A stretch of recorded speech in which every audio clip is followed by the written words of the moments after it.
Welcome back, everyone, to this quick guide on dealing with rock formations in Planet Zoo.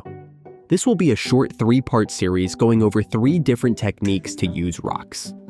Starting with ground decal for environments like rocky beaches, fields, or just to add detail to the ground.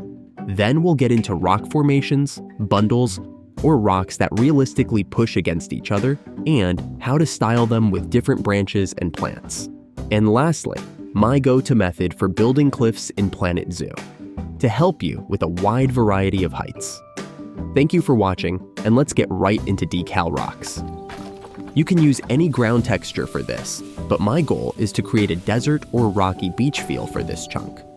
We start by selecting the faux rocks. There are 2 bundles of rocks that work perfectly for detailing, especially when lowering them into the ground.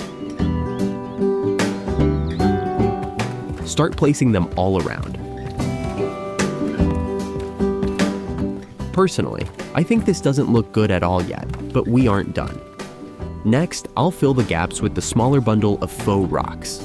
As I always say, the key to creating realistic environments is grouping assets together. Always start with the larger objects, and then try to add smaller ones close to the big objects. Think of it as a big brother with a little brother that doesn't want to leave its side. In this case, it's about placing a bunch of small rocks in between the larger rocks. Once that's done, I'll randomly select a bunch of rocks and lower or raise them in height. This will immediately change the overall feel of your environment.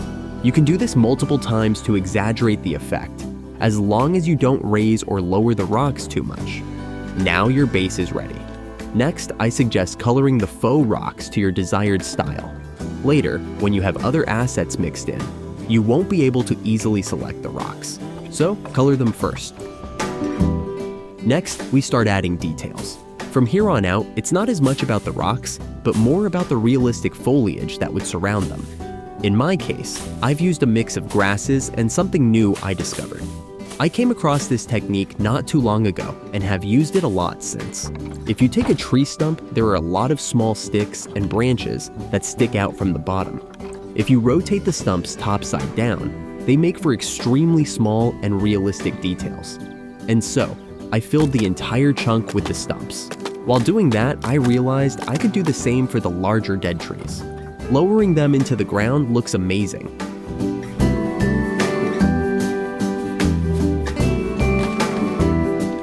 And there you have it, a basic method for creating ground decals with faux rocks.